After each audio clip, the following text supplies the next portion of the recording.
North to south, coast to coast, around the world. This is the Wells Report. Welcome. What do you get on this podcast? What do you get? You get the news. Real news. We give you the news. I point out the bias. We analyze the news for fact. I point out the facts and how they differ with the news. Then what we do is I make commentary. That's just my opinion. My opinion is just as valuable as yours, and that's why we have debate. You are welcome to debate anything you hear on this broadcast. Please join us. Two ways to do it. You can chat with us. There's a chat room going on right this very moment. I interact with it all the time. Or you can give me a call.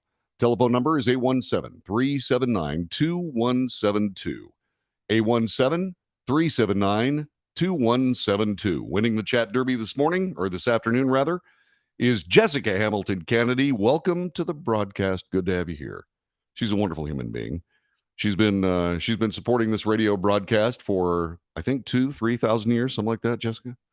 She has two great children. She has Dex and Easton, and they occasionally will cuddle around the computer and listen to this broadcast, and it means a lot to me, and I sure appreciate it. By all means, join us. It's hot. Really hot. It's been hot for a couple of weeks. Our temperatures in northern Texas are well over 100 degrees. And just like clockwork, we have a problem. And the problem is centered around the place where we normally have problems because we don't solve the problem. And that is something called the Electric Reliability Council of Texas. They operate the Texas power grid. This is the only state that I'm aware of that has its own power grid. And ERCOT, the Electric Reliability Council of Texas, is responsible for running that grid. And twice a year, like clockwork, they blow it. They blow it when it's too cold, and like now, they're blowing it when it's too hot. What's the problem? So glad you asked. The problem is that they keep underestimating the amount of electricity the grid needs to produce so people don't melt in the summer and freeze in the winter. In February of 2021, ERCOT killed 300 Texans. 300. In the summertime, I don't know how many people are going to lose their lives because of this garbage. All I can tell you is, we'll see. Now, you may be wondering why it is that on this broadcast, which is arguably national, why am I talking about a Texas power grid? Why am I talking about the Texas power grid? Well, it has to do with something called the Green New Deal. The Green New Deal is perpetrated on America by a bunch of leftist crazy people that want you to melt in the summer and freeze to death in the winter. To death in the winter. It's what they want you to do. And so what we end up doing here is we end up having to deal with all of this. And because Texas has its own power grid, you would expect that we wouldn't have the troubles that every other state in the union will have as soon as everybody's driving this ridiculous green energy electric car, this pipe dream of absolute silly stupidness. You just don't, I can't fathom it. I cannot fathom it. But it happens all the time. They refuse to they refuse to power up enough electric generating stations. And why? Well, for two different reasons. One, firing up a power plant is expensive. And ERCOT is designed so that their executives get bonuses for the money that they save. They can save electricity producers money, which, by the way, they get a piece of. It's exactly opposite from the way it should be. What they should do is they should get bonuses based on reliability because that's their name, the Electric Reliability Council of Texas. Texas has its own power grid. And we can't keep up with the current demand, let alone electric cars and everything else these clowns want to foist on us. It is beyond idiotic. And this is what happens when you turn your political party over to leftist craziness. Leftist craziness.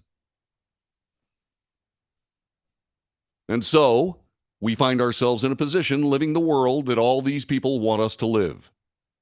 Too hot in the summer, too cold in the winter. They don't want us to have enough energy to be able to do what Americans do. And it's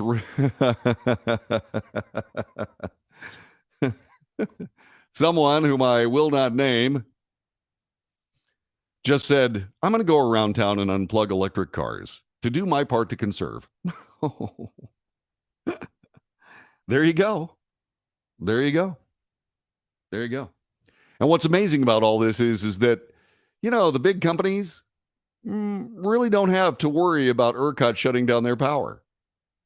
As a matter of fact, this time around, it doesn't appear as though ERCOT is doing what they did last time around, which was to shut down power in the biggest cities in Texas because they took too much heat. Pardon the pun. That's what happened. What we have here is we have a group of people running our governments, in this case, ERCOT running the grid, for whatever reason, want us to be uncomfortable. Why is that, you say? Well, because, things are hotter than they've ever been. Things are colder than they've ever been. The hurricanes are worse than they've ever been. It's awful. The atmosphere is trying to kill us because we emit too much carbon. Every time you exhale, you emit carbon. To be against carbon is to be against people, animals, anything. Carbon is the center molecule of everything you see. Everything. These people are, I was going to say insane, but I don't necessarily want to say that they're insane because this is calculated. It's been going on for decades. We simply cannot keep the electric lights on. Well, we're not planning on plugging the electric cars into the power grid. What we're planning on doing is we're planning on having a diesel engine out beside the charging station. Yeah, you're going to exchange an internal combustion engine in a car, which recharges itself in seconds, for a diesel generator station sitting out there someplace waiting for an electric car to plug in that will take hours to get your car charged. They want to exchange something that works for something that is a harebrained, swindling scheme. That's my opinion. I could be wrong. Not. Let me give, now, I also say something like this. People say, okay, north to south I get, coast to coast I get, but around the world, really, John? Well, we have an amazing international audience. By the way, if you are listening offshore of the United States, thank you very much for listening. I really appreciate this. I'd like to think that you come here because you really want to know what's going on in America. Well, that's what we specialize in right here. Arthur, who lives in California, says, I thought ERCOT was a Texas agency. Yes. ERCOT is a Texas agency. Langston says Texas is not a part of the national grid. Texas policies are made by Republicans. Energy policies are not made by anybody in Austin except for ERCOT, the Electric Reliability Council of Texas. This is one of those idiotically crazy, stupid things that came up when we decided to, well, let's deregulate the power industry. Yeah, let's turn it over to the private sector. Well, let's do that. Yeah. Yeah, what we'll do is we'll deregulate. And that gave us Enron, which turned into a money grubbing scheme that got people thrown in jail, except for those who died because they couldn't believe they got caught. There have been people that have pulled off the same scheme, and they were smarter, and they retired with $130 million in a bucket list fund, and they skipped town.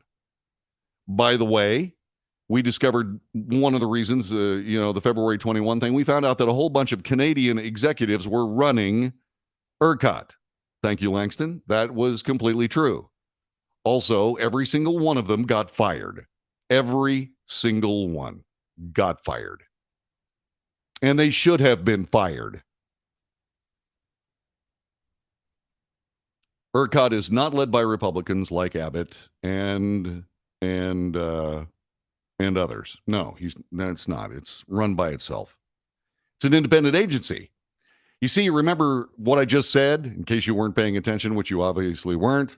We deregulated the public utilities. We deregulated the public utilities, which was one of the dumbest things we've ever done. Ever. Well, now, wait a minute, John David. Hold on a second. That deregulation push came from Republicans. Yes. So let me repeat. It's one of the dumbest things we ever did. Not in all things, but this is one of the problems with Washington. Some of Reagan's deregulation was really, really good. It was really good. I mean, we got rid of unbelievably huge amounts of red tape. And the economy snapped out of a huge problem left to us by the Carter administration. Not necessarily his fault. That was the little thing called the Arab oil embargo. Look it up. It was in all the papers. But this is the problem with government. It doesn't make any difference whether it's Republican government or Democrat government. Government seeks to impose a one-size-fits-all solution. My God, if we can deregulate this, we can deregulate that. And before you know it, you have deregulated power grids, which are not run as a public utility. And suddenly, what goes out the window? Reliability. Reliability goes out the window. This is so infuriating. And this is just part of the game. Remember, when I told you that this deregulation gave us Enron, right, which is this gigantic energy company down in Houston. I mean, they were famous. They helped build and so on the new Astros Stadium down there. Enron Field, they used to call it, right? And then everybody realized they were being swindled. It took down Anderson Consulting, too. That was an accounting firm that decided to play fast and loose with the accounting law. And they got blown up because of it. Politics destroys everything it touches. It's so bad now we don't have enough electricity to go around. It's an international story because Reuters is writing the story that I'm quoting from. We'll be back with more in a moment. This is the Wells Report.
This is the Wells Report. We bring you the news, we bring you the facts, we bring you commentary, and we bring you debate.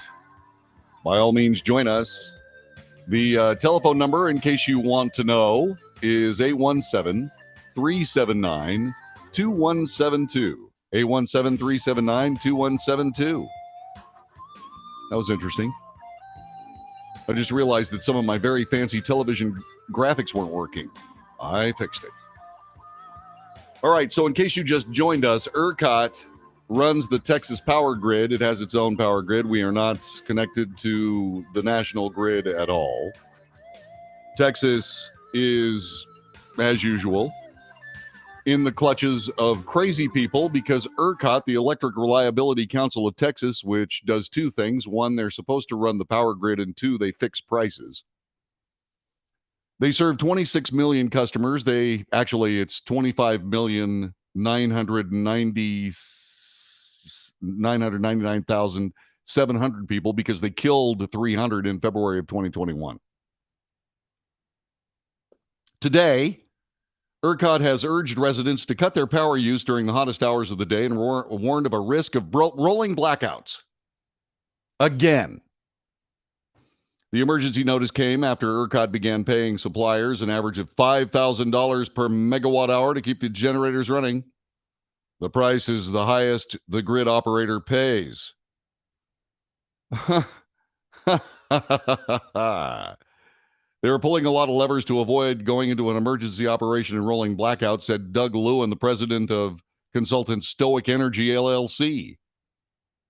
With temperatures above 100 degrees, that's 38 degrees Celsius, higher than average for this time of year, the state had projected Wednesday's peak demand to hit 78,762 megawatts.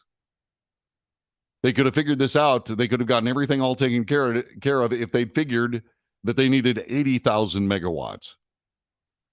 ERCOT blamed forced outages at coal and natural gas-fed power plants. And you're not going to believe this. Low wind power generation. No. You mean those windmills don't work?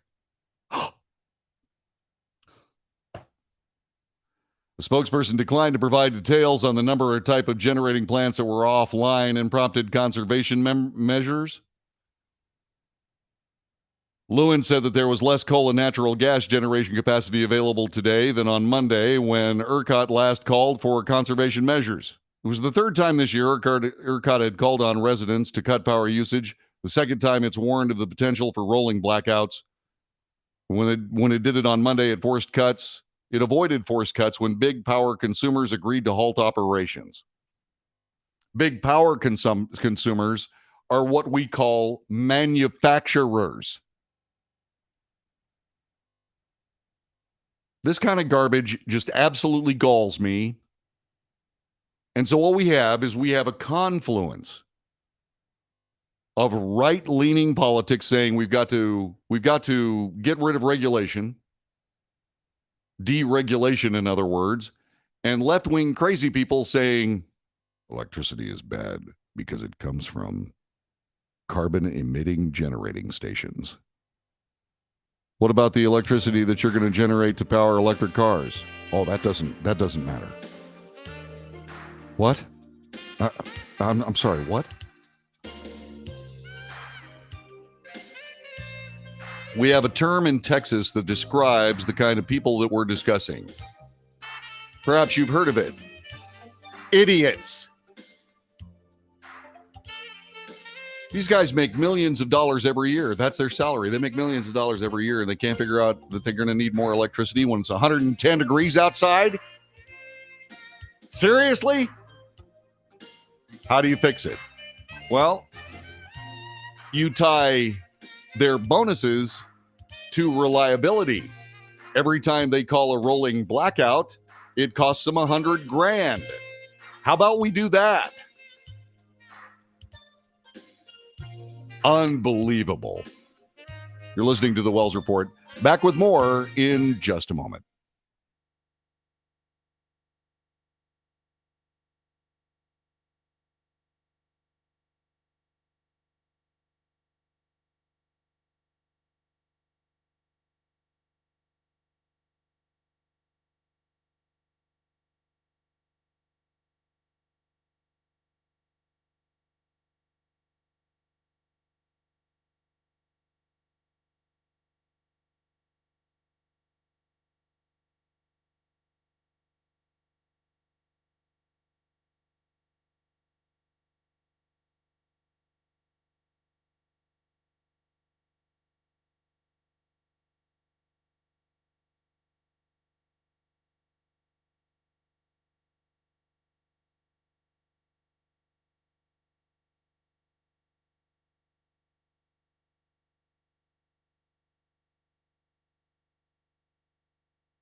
This is the Wells Report. You can take part. It's an interactive news broadcast, and you can have your say. Gavin Mealy just popped in.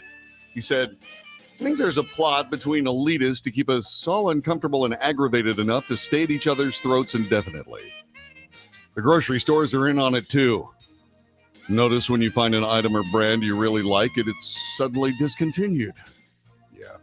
Or when you get acclimated to a new store layout, they change it. I have a grocery store. Let me figure out where I am. Right over there. Right? It's so big, you have no idea what's in it. You know, back in the olden days, you used to be able to go into a grocery store, and I did the same thing every time. What I did is I started at one end, and I just sort of wound my way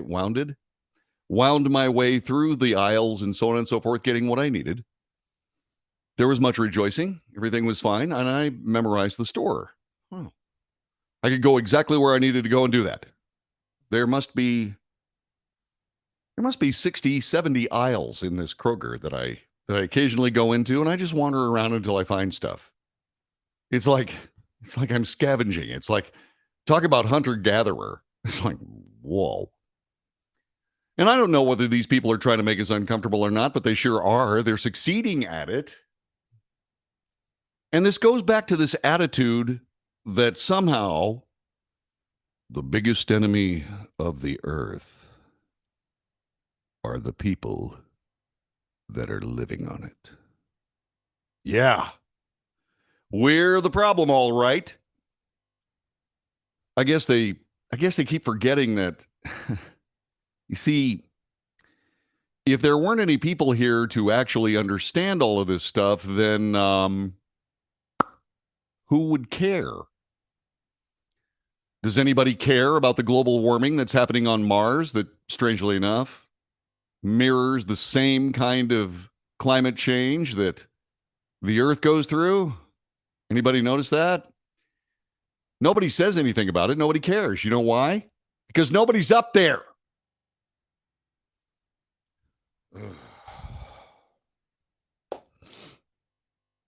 Which brings us seamlessly to California.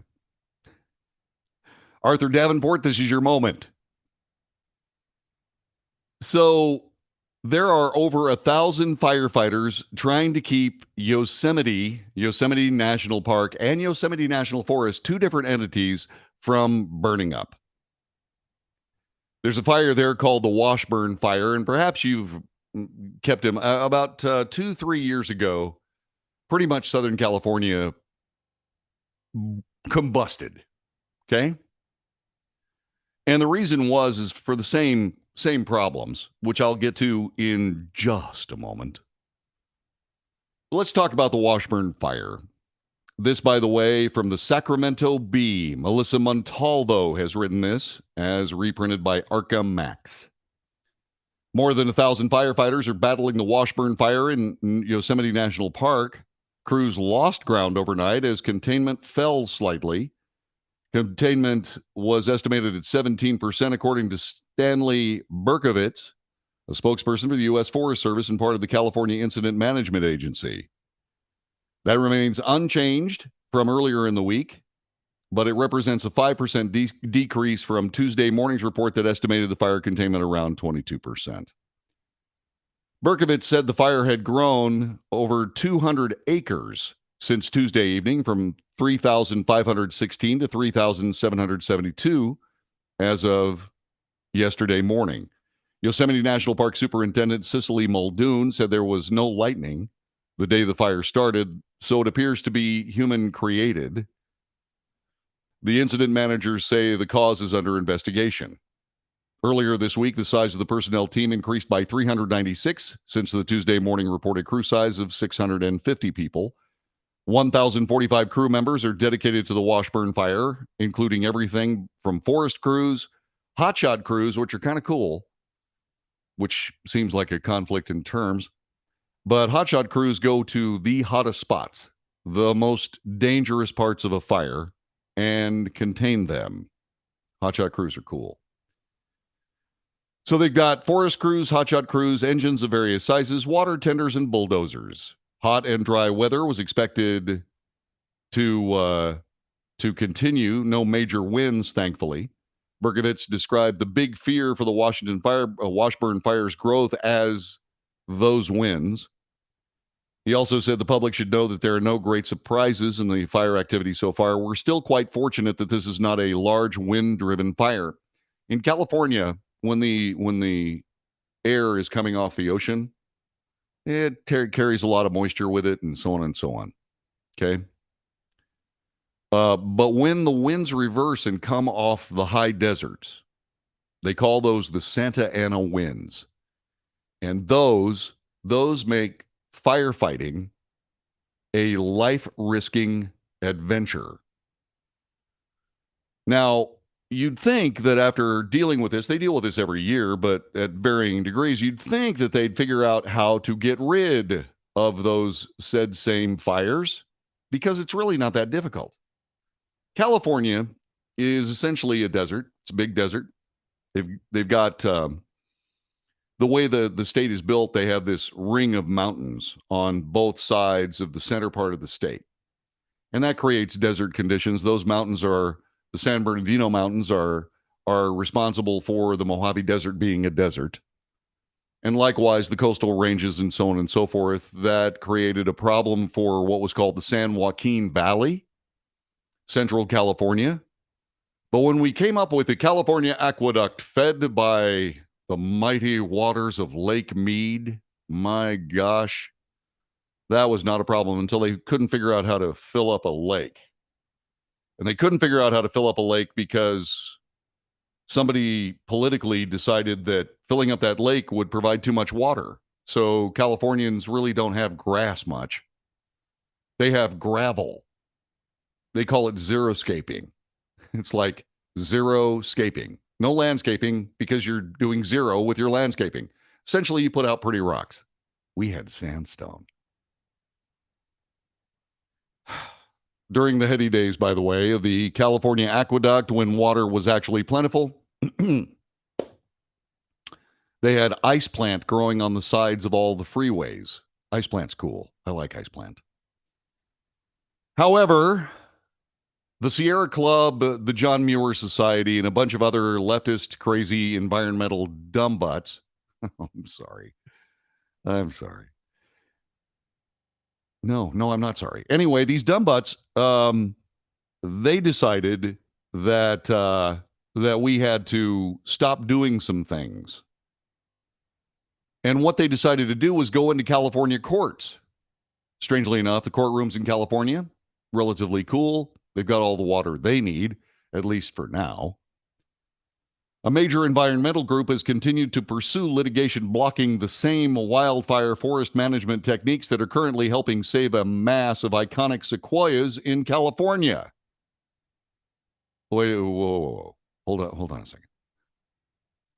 Are you saying that the things you have to do to actually keep a forest from going up in flames, those things are being quashed by environmentalist groups in courtrooms?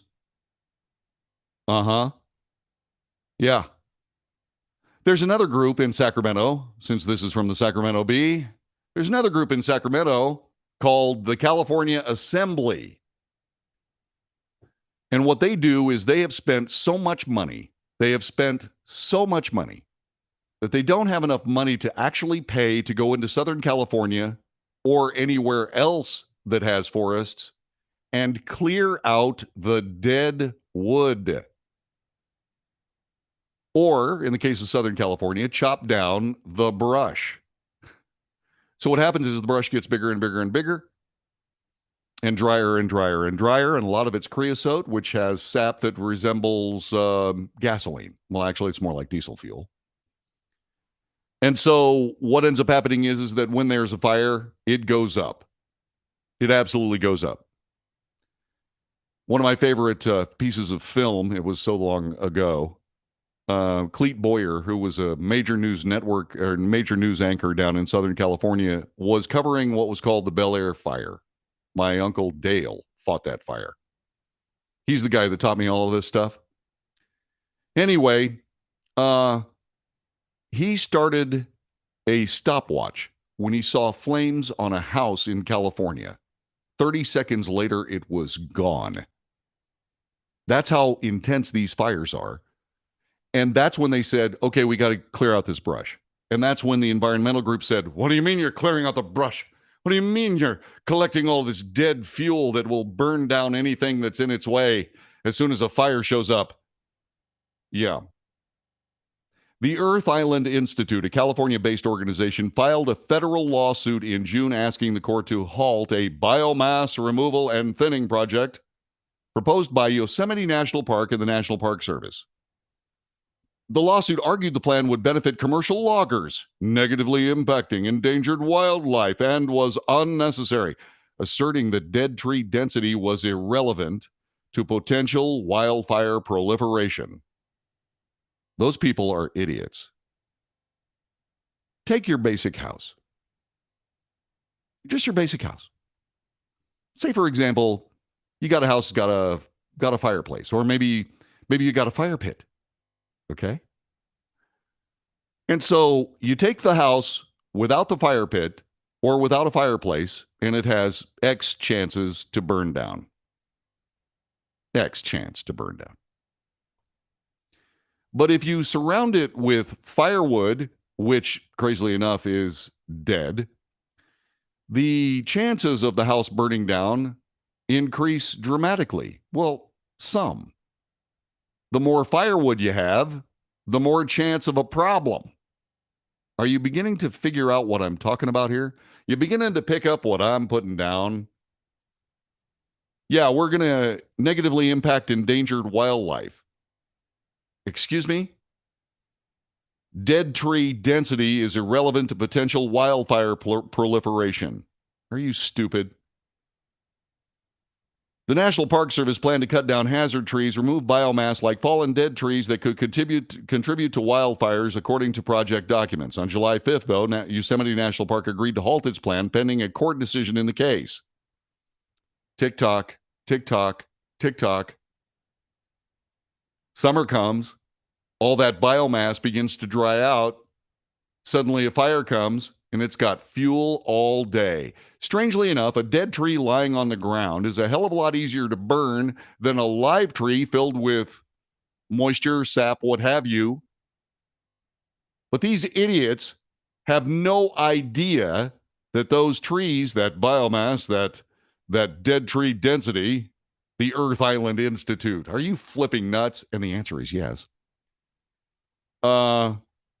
They say that it's irrelevant to potential wildlife proliferation. Previous fuel reduction treatments have helped protect historic sequoia trees. Why are they protecting sequoia trees in California? Well, because that's a tourist attraction. I've seen them. I love those trees. I've been in those groves. Massively wonderful. Incredible. And so they'll do their best to clear out those forests, but what about all the creosote around the houses in LA where people live? Oh, no, you don't have to do that.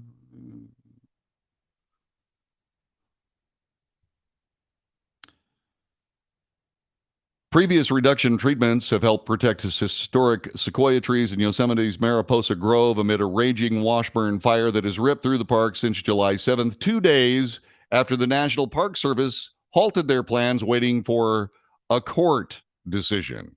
Firefighters have been able to contain about 17% of the fire. John Dickman, a Yosemite forest ecologist, said, "We've been preparing for the Washburn fire for decades. It really just died as soon as it hit the grove." That's right. The fire kind of went out because they were actually protecting the forest instead of protecting people's houses. Well, they're just people. Don't worry about that, man.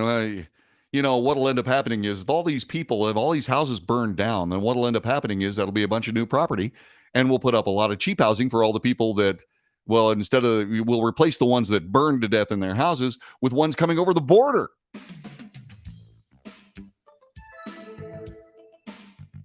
It's very telling that the loudest voices opposing the proven to be successful forest thinning projects are the same ones actively thwarting scientific forest management. Yeah.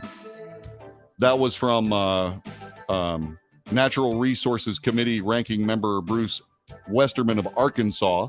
Just last week, the John Muir Project successfully blocked a forest restoration project in giant sequoia groves in Yosemite hours before the Washburn fire started in the park. The Green New Deal is destruction on wheels. We need to stop it. We need to get back to being smart instead of being political. This is the Wells Report.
This is the Wells Report. My name is John David Wells. Our telephone number is 817-379-2172. 817-379-2172. The phone is right there. Operator is standing by.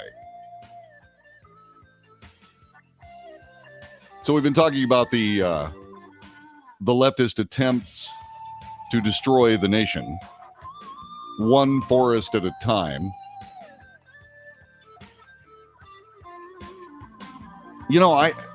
The thing about this is what's so silly is, did you notice that this group, the Earth Island Project or whatever they call themselves, you notice they filed this in federal court, right? Federal court. That's called legislating through the courts. It's idiocy. And these are the same people that say, hey, you know what? We got to do something about the scourge of gun violence. Yeah, we've got to do something about the scourge of guns. We've got to get control of guns. I mean, the United States is the only country on earth that has the level of gun violence in it that, oh, wait a minute. Wait a minute, hold on. I mean, there are a lot more civilized countries around the world that don't have this problem, like Denmark and Sweden, and maybe even South Africa. South Africa, Denmark, and Sweden have been combating a wave of gun violence and mass shootings despite strict gun control laws in all three countries. South Africa was the latest to see a mass shooting, with 19 people being killed in two separate shootings last week in Johannesburg and Pietermaritzburg. In Johannesburg, 15 people were killed, many more injured when a gunman opened fire on patrons in a bar. A similar scene played out the same night in Pietermaritzburg, I'm hoping, where two men entered the area bar and opened fire on patrons there, killing 4 people and injuring 8. Try that in Texas, and you'll get 1, 2, maybe even 3, sometimes 4 shots off before you're killed from 3 or 4 different directions with 2 or 3 different calibers. Not that anybody carries weapons in Texas bars, mind you. Yeah. The 2 shootings happened despite tight gun regulations in the country. Yeah. Civilians in the country of South Africa are not allowed to possess semi-automatic weapons without a special endorsement.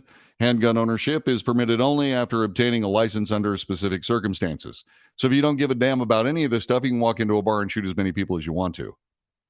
South Africa's strict restrictions have led to, get this. Strangely enough, South Africa's strict restrictions have led to a large black market for guns in the country. 13,000 people are arrested in the country for illegal possession of firearms in 2020 and 2021. Wow. The most effective way to reduce gun deaths is to reduce gun availability. Right now, we have guns flooding into the legal market, and then they move to the illegal market, said Gun Free South Africa Director Adele Kirsten. Denmark has equally restrictive gun regulations. Strict laws were unable to prevent last week's mass shooting at a mall in Copenhagen, where a lone gunman opened fire on shoppers, killing 3 people and injuring 7 more. Danish citizens hoping to obtain a license to own a firearm have to prove there's a genuine reason to own a gun and pass a background check, which includes criminal and mental health, while the government keeps a record of citizens that are currently allowed to buy, own, or sell guns. In neighboring Sweden, authorities have been grappling with an increase in gun crime over the last several years, despite similar laws. According to a report by ITV News London, Sweden recorded 342 shootings, 46 gun murders in 2021, an increase from only 25 shootings as recently as 2015. Like Denmark and South Africa, Sweden's gun regulations are restrictive. Yep. And once people realize that they can go out and do anything they want to kill as many people as they want to, they will. Because nobody's going to be there to stop them. No one. Nobody's going to be there to stop them. So walk into a bar and kill as many people as you want to. Yeah, this is something, and a lot of these things must be scarily familiar, especially considering the Senate gun bill, which will probably cost a couple of very famous senators their jobs, although I happen to believe that John Cornyn is going to retire. John Cornyn is going to retire. He's a lame duck politician, which means he could vote for something like that, and he did. There were a lot of things in that bill that I really didn't have too much of a problem with, except for the red flag laws, which is nothing more than the first stumble down a very slippery slope. And once again, all you have to do to realize that I'm completely correct is just wait a minute or 2 or something along that line. It's unbelievable. It's unbelievable. There's only one thing worse than being in a gunfight. And you know what that is? Being in a gunfight where you can't shoot back.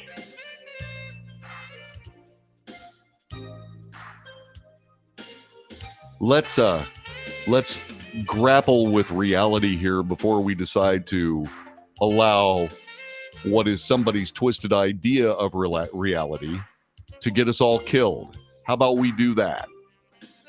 I think that's a great plan. Don't you? Our telephone number is 817-379-2172. 817-379-2172. The chat room is up and buzzing. We're on YouTube, we're on Facebook, we're on Twitch, and we're on Twitter. Check in. If you happen to be on Twitch or Twitter, just let us know what's going on. We got lots of people on Facebook and YouTube, so call us. This is The Wells Report. Back with Hour 2 in just a moment.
North to south, coast to coast, around the world.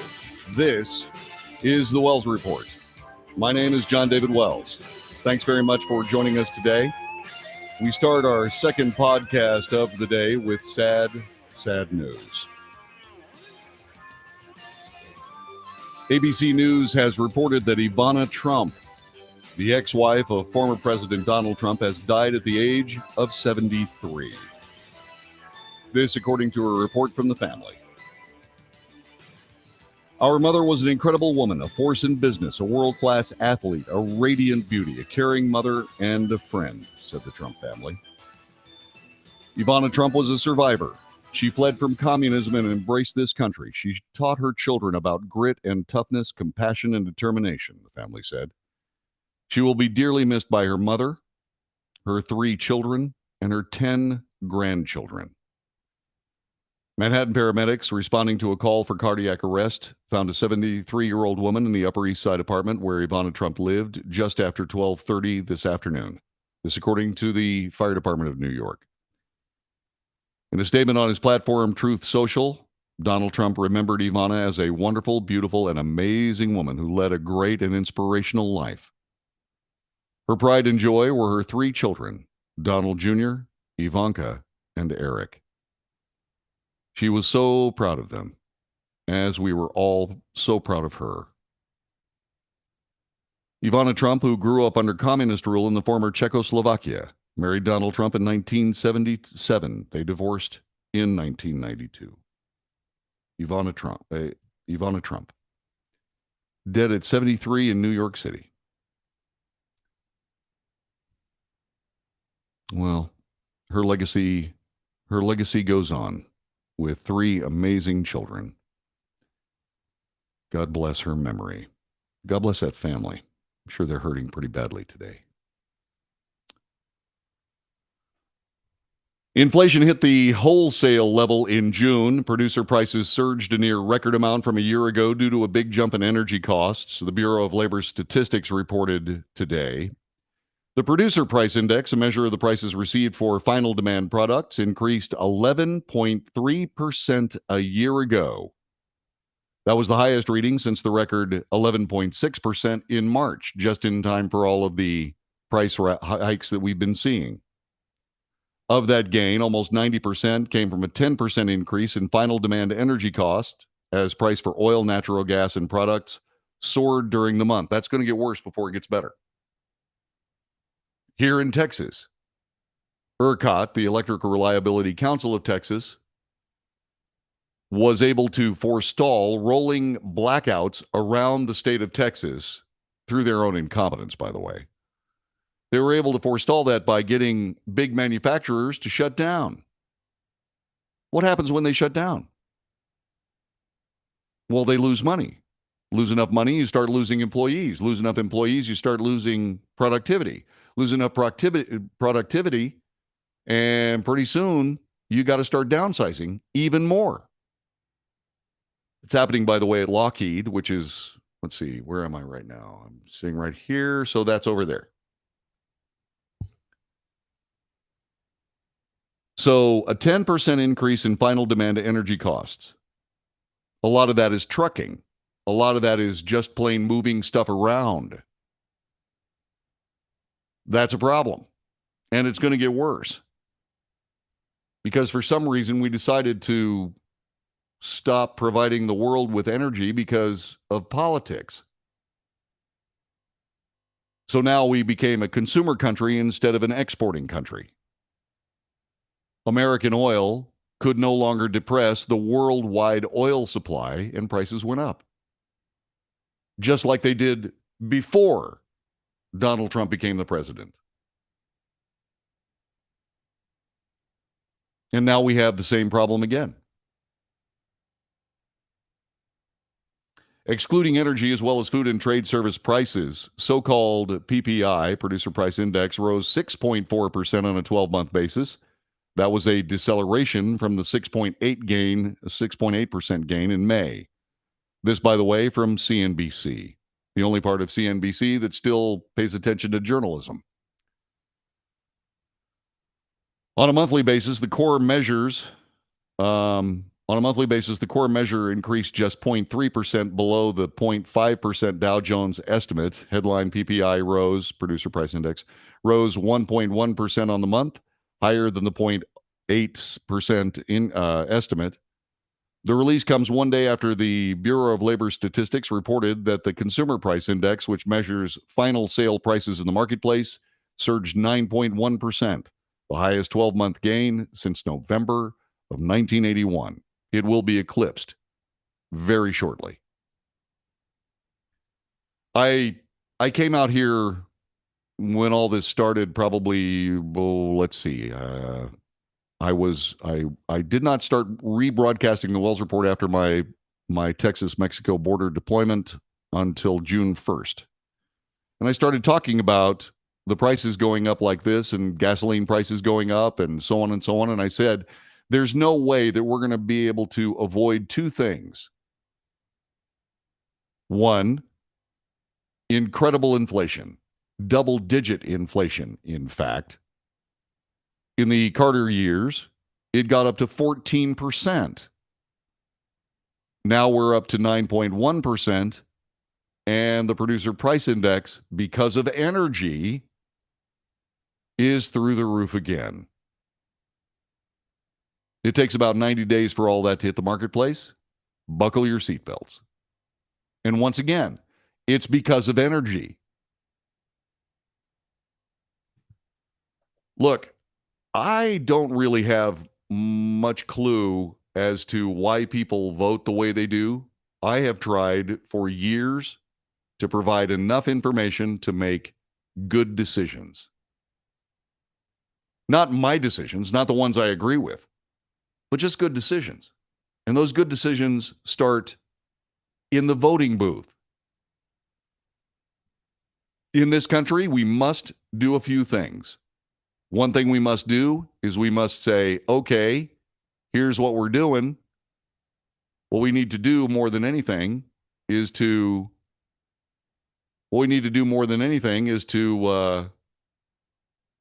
make sure that we elect the right people. And the other thing we need to do is decide to essentially take care of our own house. We absolutely must, in this nation, we must put ourselves in a position where we can take care of ourselves, because we're not going to be taken care of by anybody else. And that means that we have to produce our own energy. That which is extra can be a nice little pump at the nice little bump in the overall income of the states, the United States. There you go. Let's see.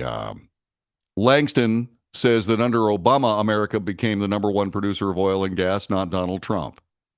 Huh. You know, the interesting thing about that particular statement is that all of the energy that made America the number one producer of oil and gas came off of private property, not because of the government. That happened under Donald Trump. Just so you know. This is one of those great pieces of talking point propaganda that leftists will throw at people like me. It's garbage. It's absolute garbage. And oh, by the way, what happened when arguably the same people from the Obama administration, took over after Donald Trump? Exactly what happened. Suddenly, we stopped producing our own energy. We started canceling pipelines. We stopped being a net exporter of energy. And what we end up doing is we end up in a situation where, once again, we're paying through the nose for energy costs, not just us, but people who use that energy to provide goods and services in the United States of America. We're already underwater. When it comes to the gross domestic product in this nation. Already underwater. It's probably going to be depressed much more in the coming days. Not coming months, not coming days. Those reports are going to be happening. And once again, we're going to see America's, it's possible. It may not necessarily be the case. but we may see less productivity. By the way, around this part of the country, a lot of people are in the oil business. Yeah, oil business. No, Langston, GDP is down. You got to do some research, buddy. I can't do it all for you. Anyway, one of my dear friends has an interest in a 2, 3, 4, 10, 12, something like that, oil wells. Last year, royalties paid $1,800. Royalties this year, $12.32. Yep, all that fuel just sitting in the ground, wasting everyone's time. And oh, by the way, dramatically hurting the economy of the United States. Who benefits? Who benefits? Why, China does. Huh. Yeah, China does. So all these people, says Yvonne, she says, third world countries always have energy issues. Oh, it's because of corruption. Power outages on a regular basis, regardless of the season. Never been a problem in the United States until now. True. Absolutely true. And it's by design. And so, wholesale price index up a near record 11.3%. It'll get higher. It'll get higher. And by the way, while we're talking about the economy, let's go ahead and talk about something that has always got me scratching my head. And that is the cryptocurrency market. Somebody comes up with a really cool looking coin. Let's call it Bitcoin. You can buy a Bitcoin for $20 and you go out and you buy yourself a Bitcoin. And by the way, the next couple of months, holy moly, that same Bitcoin's worth $250 and then $2,500 and then $12,500. And I told all my friends with Bitcoins to sell them. I hope they did. The founder of one of the biggest crypto hedge funds in the world has disappeared. This, by the way, from USA Today. Yeah, the founders of one of the biggest crypto hedge funds in the world has been off the radar since Friday. Mail piles up at the door of a Singapore office. International regulators are trying to liquidate their fund's assets, this according to court documents. Lawyers in charge of liquidating Three Arrows Capital's British Virgin Island Fund said the founders, Zhu Su and Kyle Davies, have not been involved in the proceedings despite lawyers for two founders saying they would fully cooperate. The amount of money tied up in the fund and its impact on the crypto market is substantial. Reuters reports that blockchain.com would lose at least $270 million on funds it loaned to Three Arrows Capital. Co-founder Zhu Su briefly resurfaced on Twitter July 12th, that's a couple of days ago after a hiatus, saying the court-appointed liquidators were baiting the two men. Sadly, our good faith to cooperate with the liquidators has been met with baiting. Hope they did exercise good faith with the Starkware token warrants. Don't know what that means. Yeah, so if you got a cryptocurrency, oops, this is the Wells Report.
You are listening to the Wells Report. My name is John David Wells. Our telephone number is 817-379-2172. Joining us. Where are you from, Jim? Are you from you Plano? Is that where you live?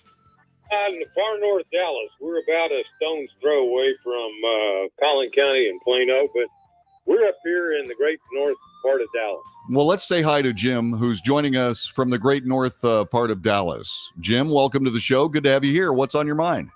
Hey, buddy, you were just talking about energy. As you know, I do a radio show that used to be on your station, but I picked up a oil and gas economist named Tim Snyder, who runs the Matador Report, does a nationally syndicated radio show and podcast.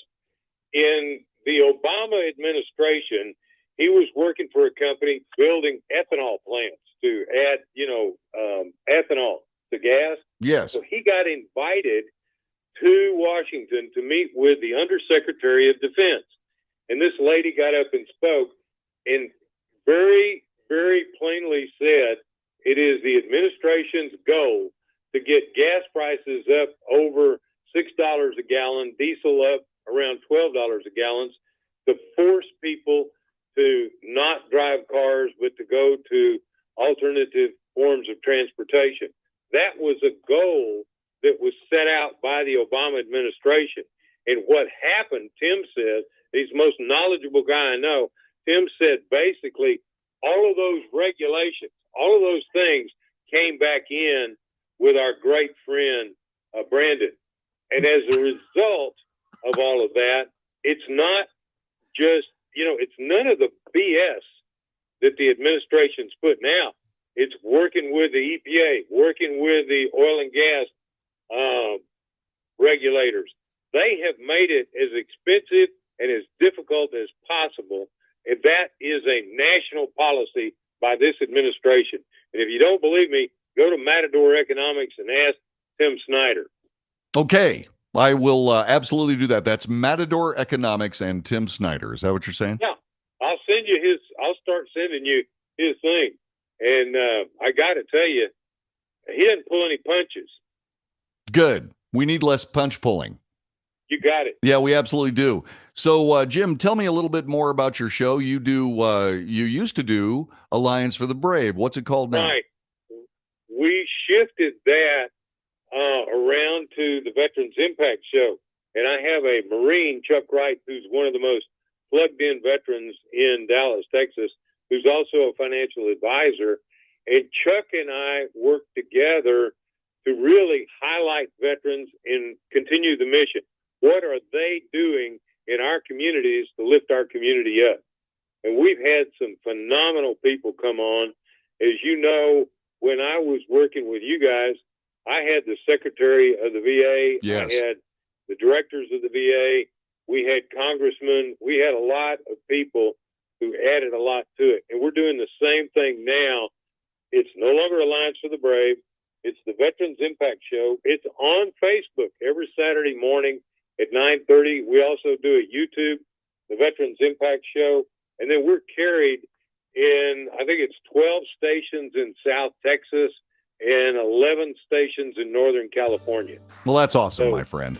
Thanks to the fact that neither you nor I speak Vietnamese, we're now looking for a Dallas-Fort Worth station to go back on. But we are podcasting, and we are live on Facebook. Jim, listen, the work you do with veterans is outstanding, and I can hardly wait to hear more about your successes. Give Diane my very, very best, and take good care, my friend. Thanks very much for all the work you do. All right, brother. Take care. Where can they find your show quickly? On Facebook, it is the Veterans Impact Show. The Veterans Impact Show. It's on Facebook, and then we have a YouTube, the Veterans Impact Show. Go take a look at us. All right, my friend. Take good care. Thanks. God bless you. Thank you very much for all that you do. And that's one of the great ones, Jim Blythe, friend of the Wells Report and friend of all veterans everywhere. You are listening to the Wells Report. More coming up in just a couple of moments. Thanks for being here with us today.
You are listening to the Wells Report. My name is John David Wells. Thanks very much for being with us today. I sincerely appreciate it. We are bringing you the news. We bring you analysis for fact. We're not trying to figure out what the news is trying to tell you. We're just giving you the facts that the news is based on. Yeah, we've discovered, unfortunately, much to the chagrin of people that actually care about whether or not we're getting real news. Yeah, what we've discovered is propaganda has overwhelmed American journalism to the point where it's not journalism. That being said, what I want you to understand is that what we have is we have a way for you to get those facts, and it's called the Wells Report, and I hope you enjoy it as much as we enjoy bringing it to you. You can be a part of the broadcast just like Jim did just a moment ago. You can call us at 817-379-2172. I want to welcome Nate Maple. N8 Maple. Nate Maple. Hey, man. Thanks very much for joining us. Glad you're here. I haven't seen you here. So there you go. Welcome to the broadcast. I did want to bring up one other thing here. As soon as I can bring it to you, I will. Oh, yeah, that's this. We were talking about the economy. And what's happening is that you have known that the Fed, which is our central bank, the Fed has raised interest rates, and they raised it 0.75%. That's 75 basis points. They were expected to raise it another 0.75%, another 75 basis points at the end of this month. However, because of the consumer price index going through the roof with inflation now at 9.1%, it looks like they might do something a bit more dramatic. This coming to you from CNN Business. Central banks around the world have made it clear that after a sluggish start, they're serious about putting a lid on inflation. Now prices are soaring faster than expected. They're weighing an increasingly drastic option. Investors see a growing probability the Federal Reserve could hike interest rates by a full percentage point at its next meeting for the first time in the modern era. In June, the Fed raised federal interest rates by 0.75 of a percentage point, which hadn't been done since 1994. U.S. stocks mostly shrugged off the news that consumer prices jumped 9.1% year over year in June, a fresh 40-year high. It's actually 41. And a larger increase than forecast, but policymakers indicated deep concern. Everything's in play, according to Atlanta Federal Reserve Bank President Raphael Bostic, telling reporters yesterday. Traders see an extraordinary increase as more and more likely. Markets today assigned it an 81% probability from CME Group. Breaking it down short term, the inflation picture is undeniably nasty, putting pressure on central bankers to get the situation under control quickly.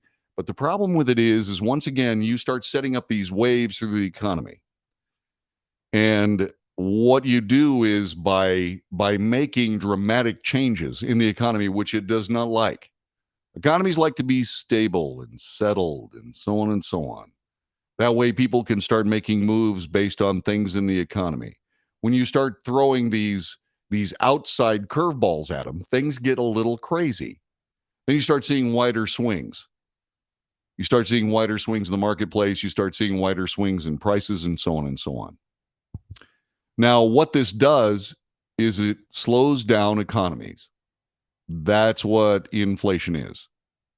The economy expands faster than people can keep up with.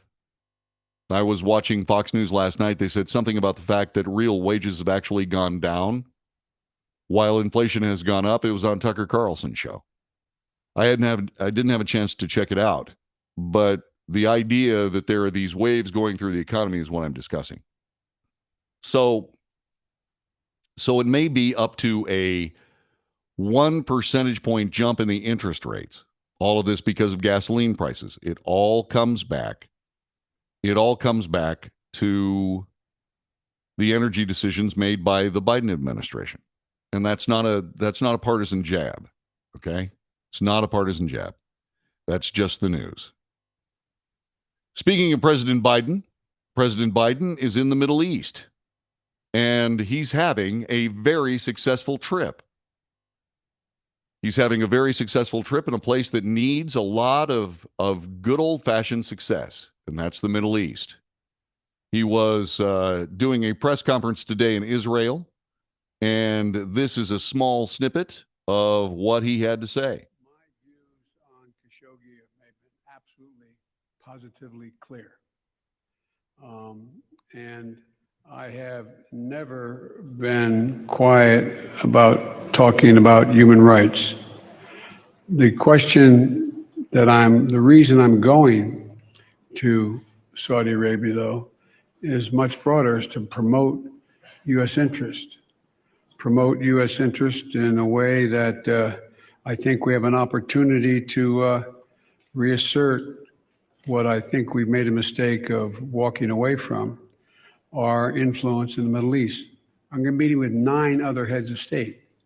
It's not just this happens to be in Saudi Arabia. And so there are so many issues at stake that I want to make clear that we can continue to lead in the region and not create a vacuum that is filled by China and or Russia against the interest of both Israel and the United States and many other countries. Okay, so that is Joe Biden. Want to thank USA Today for that sound. Now, Joe is just a small little aside. Joe's fighting jet lag, and he was slurring his words earlier today. He is notably slower in this, and that's not a shot. I'm just trying to let you know that our president is, he's having trouble. But he is doing good work there. President Biden's trip to Israel and Saudi Arabia is much about building ties between those two nations as it is about managing America's relationship with the countries. Israel and Saudi Arabia are increasingly aligned in their opposition to Iran, an arch rival and growing nuclear threat, another hot button global issues. Although the establishment of formal diplomatic ties is not likely, the trip could lay the groundwork for what could be an historic rapprochement. Now, by the way, in case you're wondering, no one is allowed to fly directly from Israel to the kingdom, except President Biden, who was allowed to go directly from Israel to Saudi Arabia. Prime Minister Yair Lapid said that signifies a linkage between the visit and the ability to improve relations. Steps could be taken in that direction, including facilitating the transfer of 2 strategic Red Sea islands from Egypt to Saudi control, an unresolved dispute left over from the 1979 Israeli-Egyptian peace treaty. Saudi Arabia may allow Israeli airlines to use its airspace on routes to the Far East and back and allow direct flights from Israel to Saudi Arabia for Muslims making a pilgrimage to the holy sites of Mecca and Medina. The Biden administration is encouraging deep cooperation and the integration on air defenses to deal with Iran's growing ballistic missile capabilities. This, according to the White House spokesman, John Kirby. Any normalization between Israel and Saudi Arabia would be a long process, said Jake Sullivan, but looking for progress and momentum in that direction is certainly something we focused on as we head off to the Middle East. Warming relations between Israel and Saudi Arabia would be a foreign policy win for President Biden, but it would undercut the push for a 2-state solution.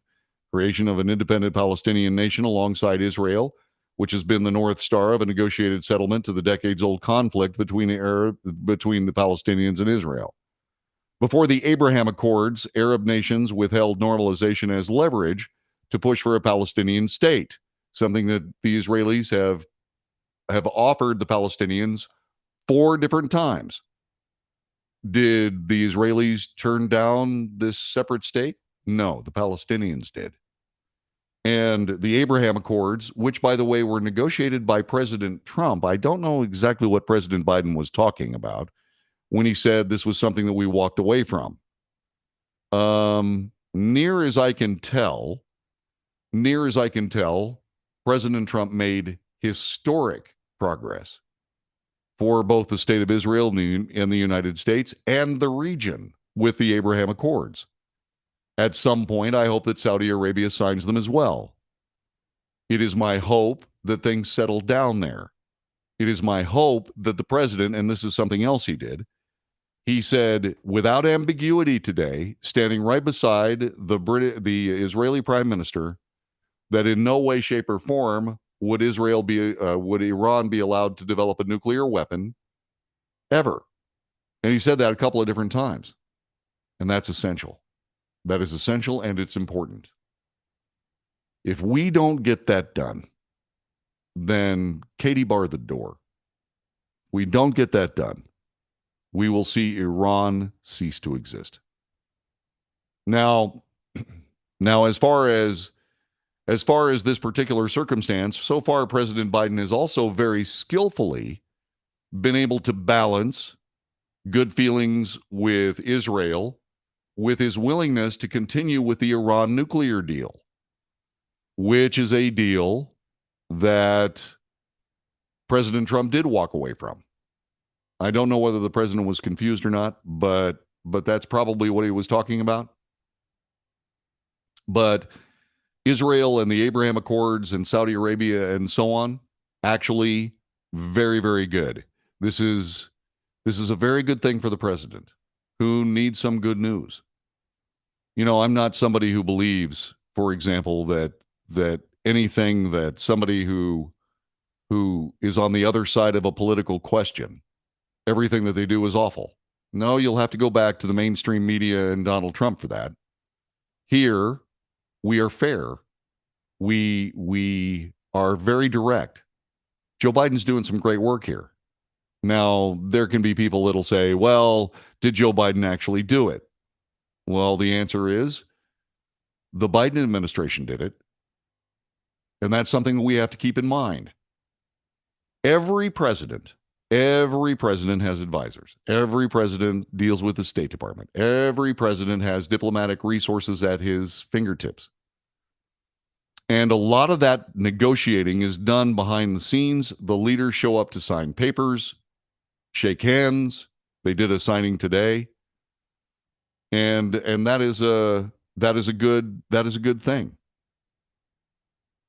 The Trump administration considered the Abraham Accords a substitute for progress on the Israeli-Palestinian peace agreement. The Biden administration hopes to leverage normalization as a bridge toward progress on that issue, according to Nimrod Novik, who's a former foreign policy advisor to Israeli President Israeli Prime Minister Shimon Peres, and now a fellow with the Israel Policy Forum, an organization that supports a two-state solution to the Israeli-Palestinian conflict. That is what needs to happen. But they have to do it in such a way so that the very disparate political interests also being interfered with by Iran are put to bed once and for all. Here's what they're saying. According to USA Today, Biden has said he's going to the Middle East to deepen Israel's integration in the region, which I think is going to be able to do and which is good. John Alterman, the director of the Middle East program in the Center for Strategic and International Studies, expects to see modest and largely procedural advances in public. There's clearly an interesting private discussion going around security issues, but I don't think we're going to see any evidence of that in this meeting. The Israelis and the Saudis have an alignment of interests on multiple fronts, said Osama Khalil, a Syracuse University history professor who specializes in Middle Eastern affairs.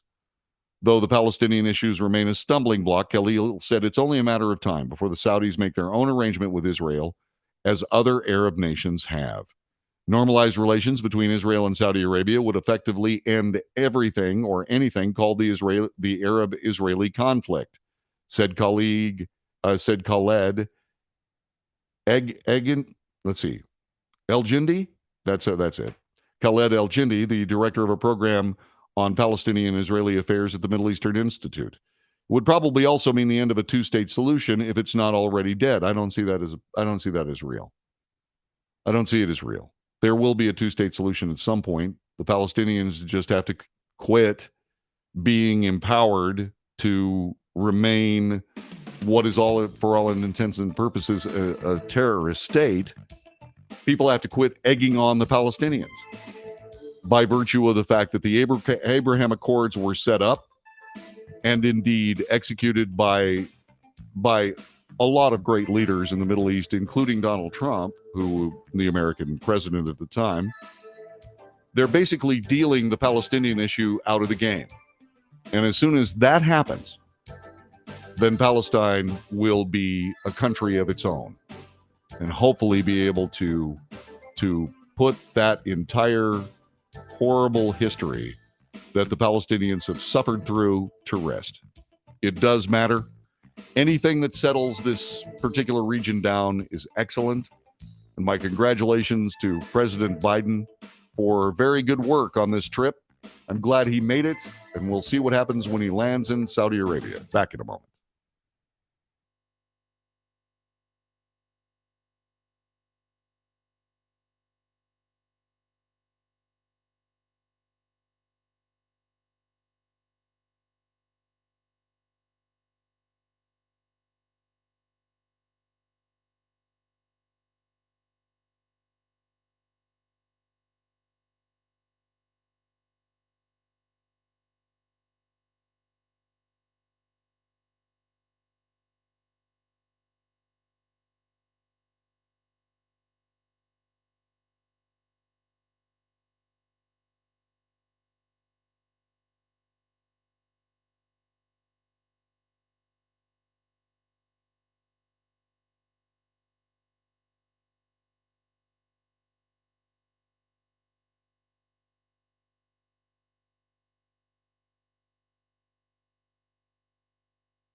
This is the Wells Report. I am John David Wells. Thanks for joining us today. Interesting how things change. It only takes a few days before something will change. The basic discussion about a lot of things. The discussion has been in the past few days, say, for example, why isn't the Justice Department enforcing federal law around Supreme Court justices' homes where protesters, well, not all Supreme Court justices' homes, only the conservative ones. I allowed as how would they be doing this on purpose, setting the table for an assassination? An attempt has already been made on one justice, so that President Biden could then re-alter the balance of power in the court. I know that's cynical.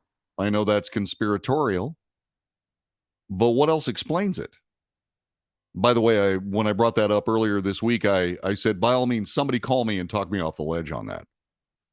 I brought it up to my Democrat wife, who said, that's plausible. Yeah, she said it was plausible, and it is.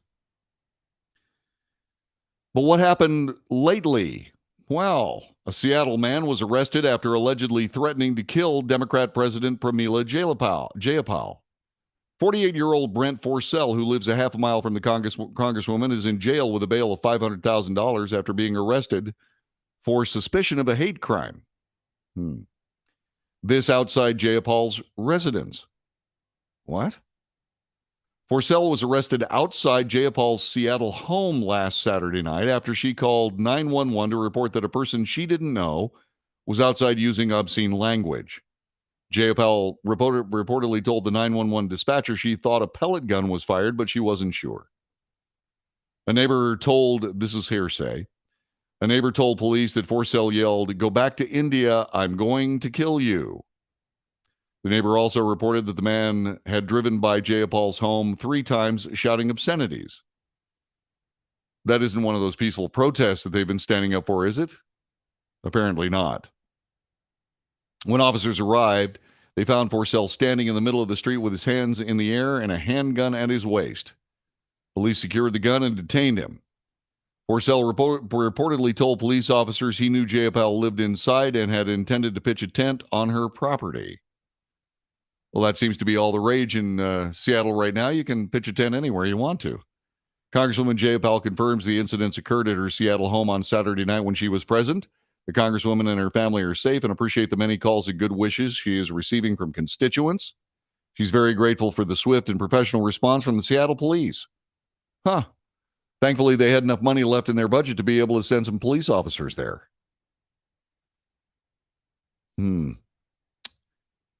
By the way, also, not just the Seattle Police Department, but also the U.S. Capitol Police, FBI investigators are working together diligently on the investigation and ensuring that she and her family stay safe.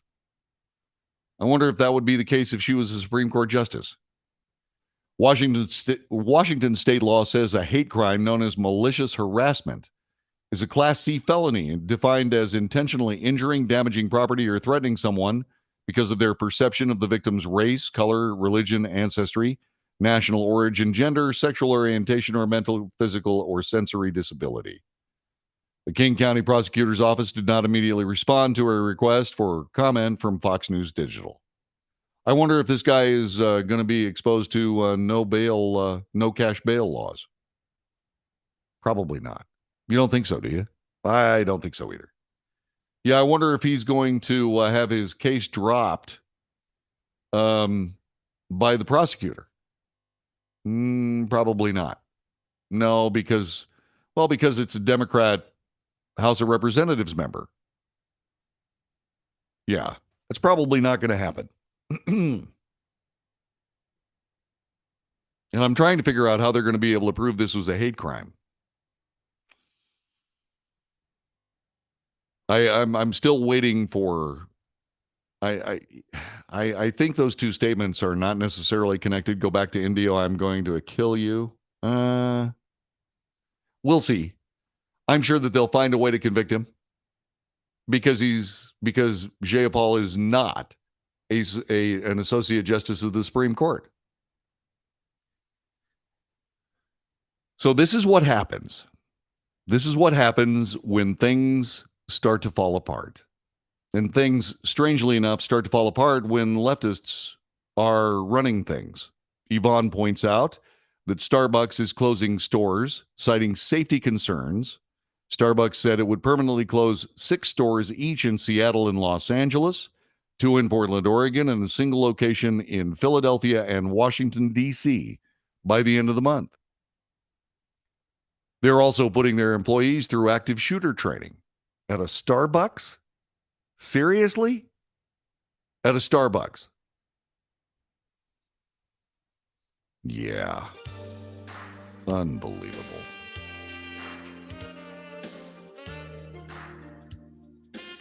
So Supreme Court justices don't get law enforcement, but a Democrat House of Representatives member does get law enforcement. Huh. How very, very weird. You don't suppose that's just a coincidence, do you? Neither do I. Yeah, neither do I. You are listening to The Wells Report. I am John David Wells. Our telephone number is 817-379-2172. 817-379-2172. Feel free to call. Feel free to chat. The chat room is busting out all over, hoping that you take part in it as we continue to bring you the news. Hour number 3 is coming up next. This is The Wells Report. Pleasure to have you here. Back with more in just a moment.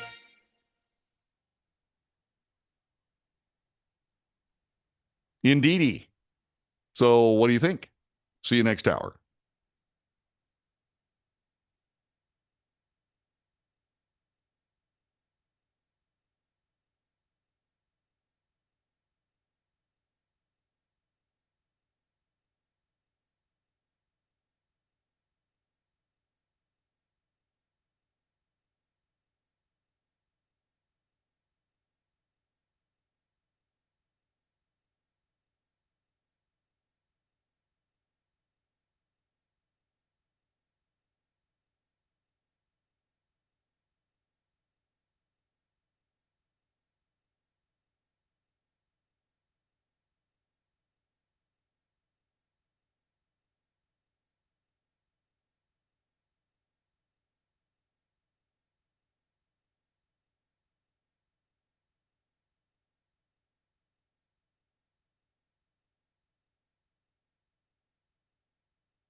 North to south, coast to coast, around the world. This is the Wells Report. We bring you the news, the real news. We analyze the news for fact. Then what we do is we make commentary. The commentary is balanced by debate. That debate comes from you. Our telephone number is 817-379-2172. 817-379-2172. That's our telephone number.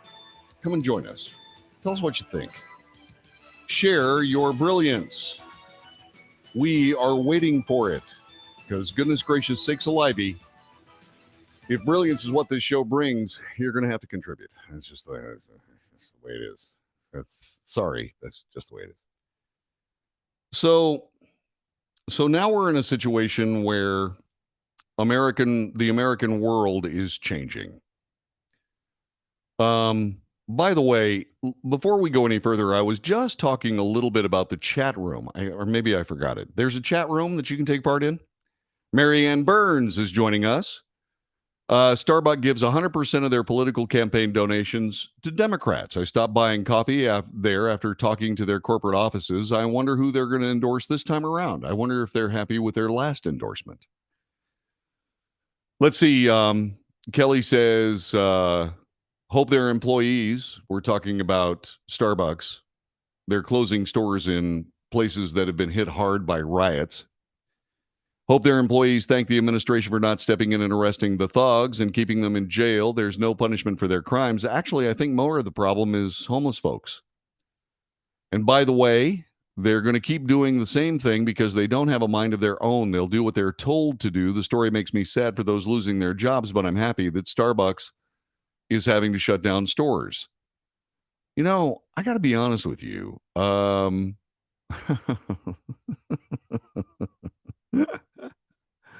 There's another statement there from Langston who says, hey, Trump was president during the riots, so it's all his fault. Sure it is. Yeah, it is. Yeah, sure. Whatever, man. Anyway, that being said, we are here in the Wells Report. We were talking about Starbucks last hour, and we are going to talk about how our world is changing.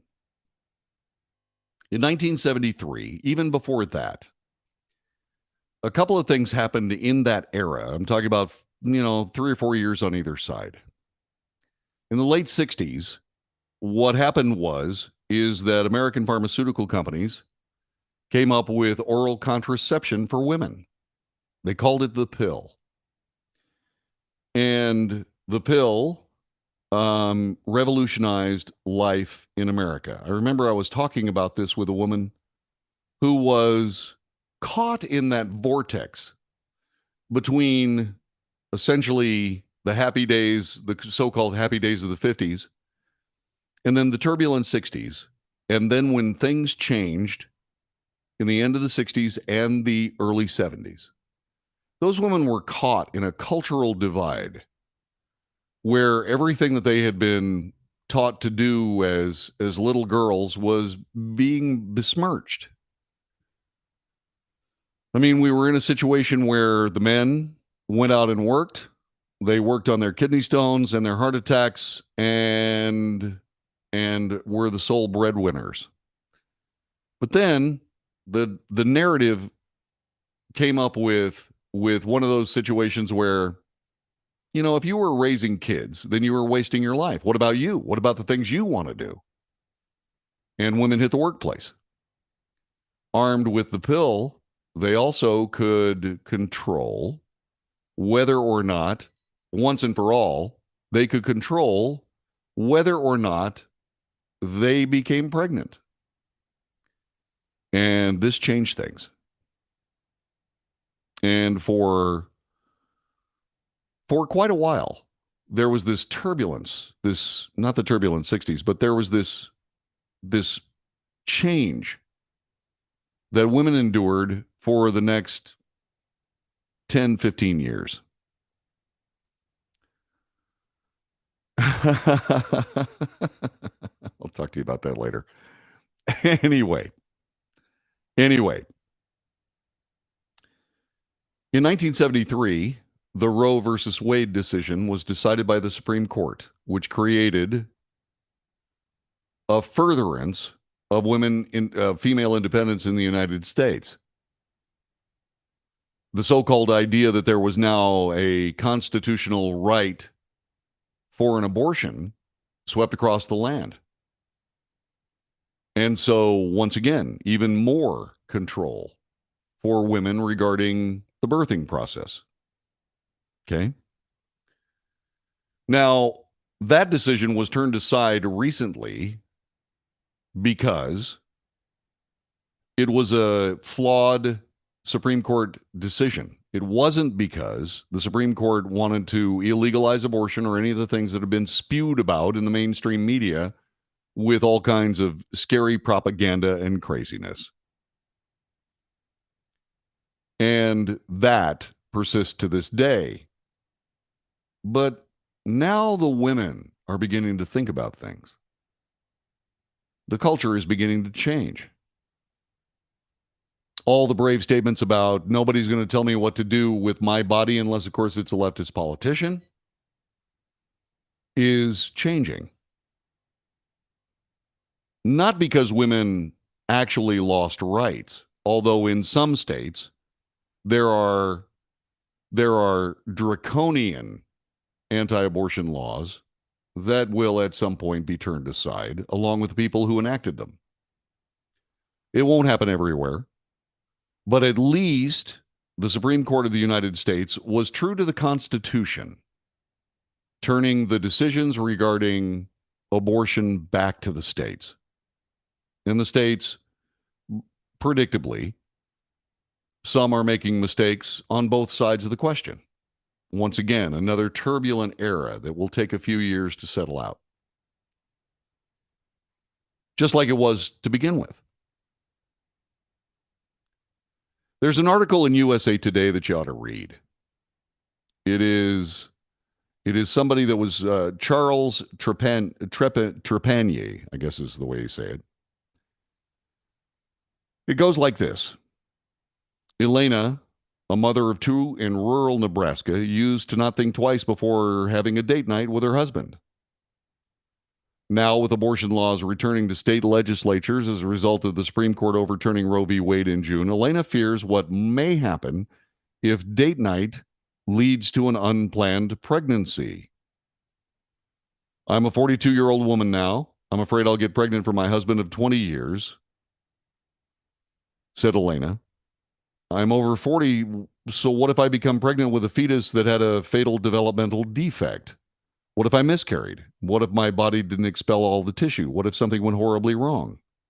Well, those are medical issues that would be decided, even with Nebraska's laws.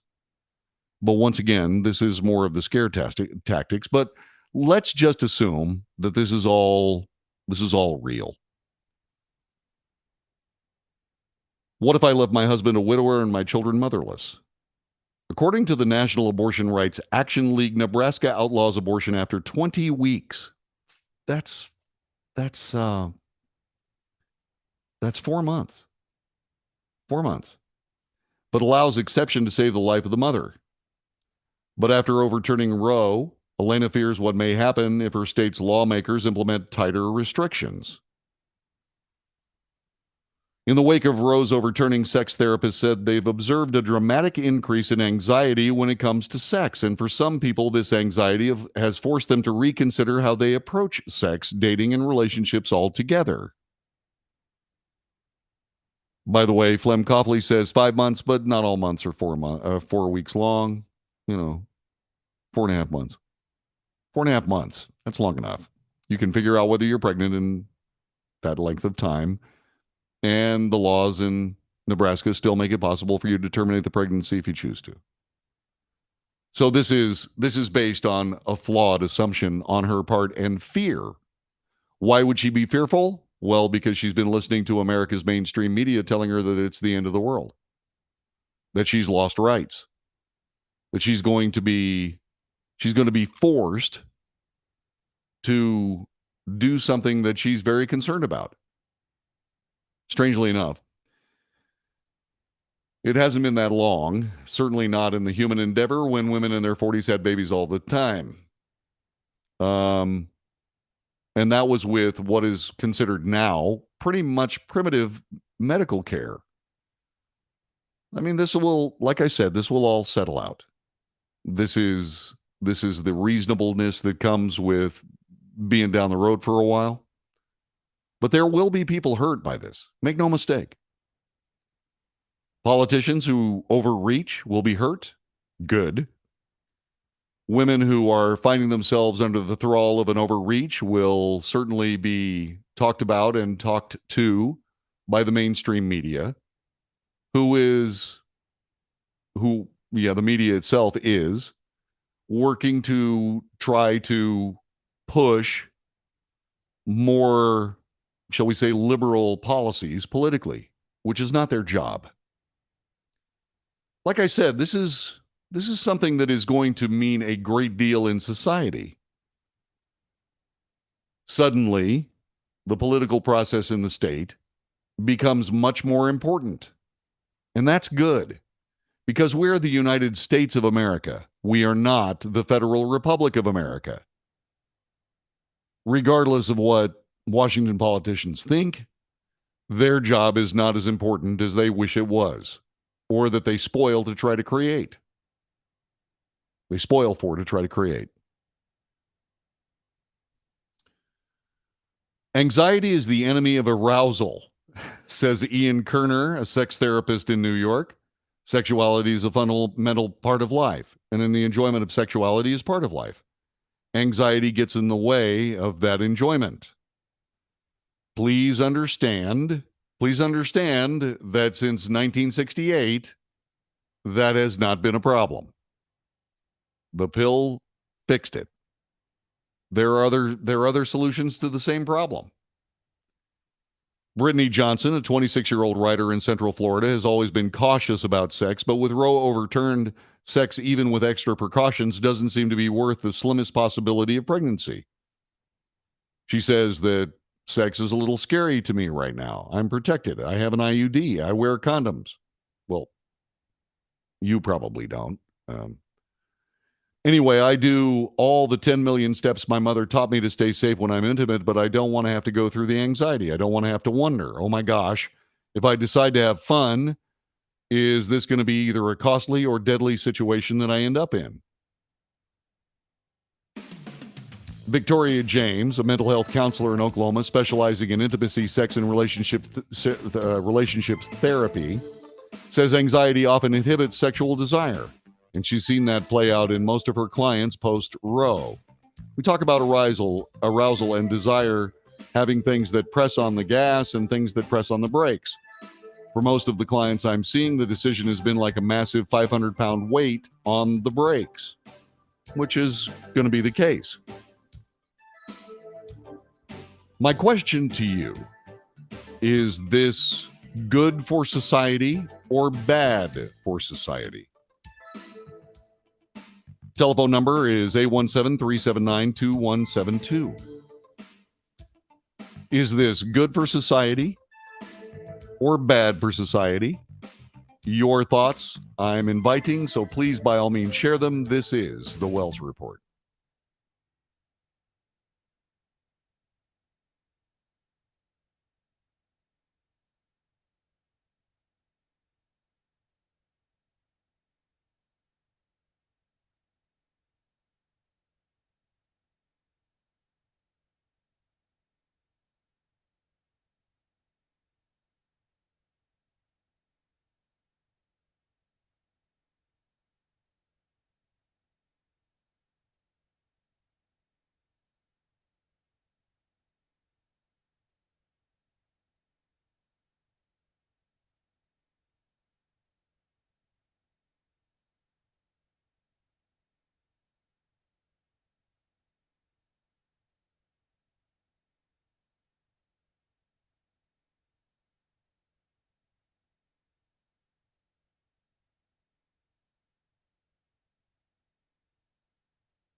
You're listening to the Wells Report. My name is John David Wells. Our telephone number is 817-379-2172.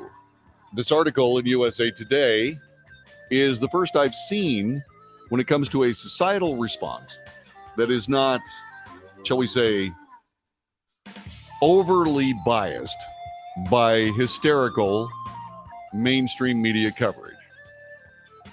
Talks about the realities of the importance of a sexual relationship. The idea, for example, that abortion on demand is going to be set up by the states as opposed to this overarching do whatever you want idea from the federal government is giving people pause. According to this article, not just between women.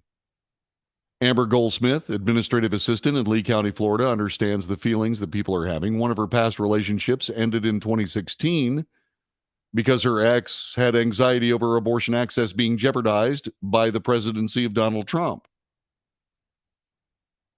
I'm sorry, but didn't this Roe decision come under President Biden's leadership? Okay, that's right. Because Donald Trump appointed all these justices. So this guy stopped seeing her because he was just too afraid. He was too anxious to even consider dating somebody and having a sexual relationship with them if there was a possibility of them getting pregnant, however small. Her ex's fear wasn't unfounded. During his term, Trump appointed 3 Supreme Court justices, all of whom backed the overturning of Roe. Anyway, Goldsmith says she knows more and more people who, like her ex, are too scared to pursue a romantic relationship. Is this a bad thing? Is this a bad thing? Since the early 70s, lovemaking has essentially been an activity that was what adults did when they put down their frisbees. It's an important thing. It's more important than just no problems, no worries, no hassles, whatever. If something happens, I'll just take care of it. It's more important than that. What we have is a society that strayed far, far away from a lot of things, beginning with the Summer of Love in 1968 and moving through the present day, or at least the pro-Roe 2 decision present day. Is this okay?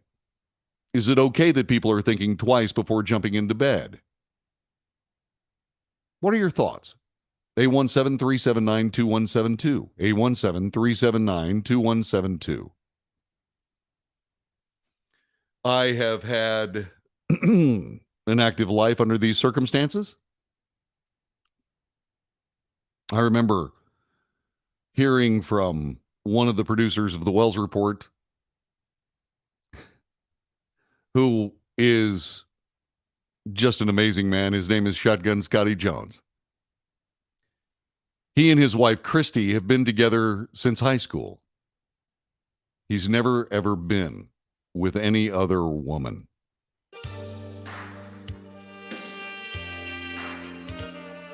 I can't say that.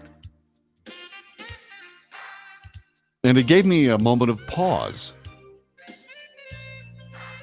I was someone who had had liaisons my whole adult life. And of those liaisons, tens of them, there were 7 that I simply could not have lived without.